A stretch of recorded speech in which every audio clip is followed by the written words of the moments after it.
What is a capacitor? First created in the 1700s, a capacitor is a two-terminal device that stores electrical energy. It is one of the most fundamental passive components, like resistors and inductors, that is used in a circuit.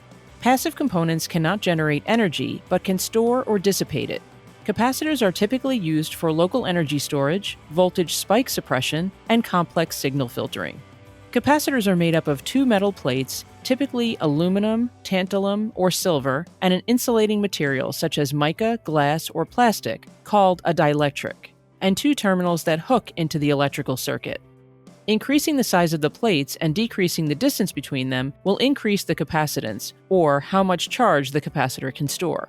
Capacitance is measured in units called farads. Most capacitors are rated in the microfarad or picofarad range.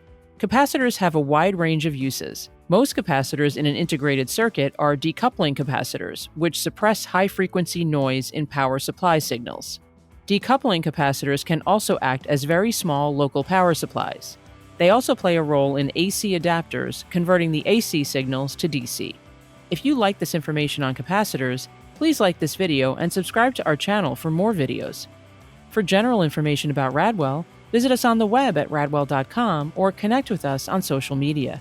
Thanks for watching!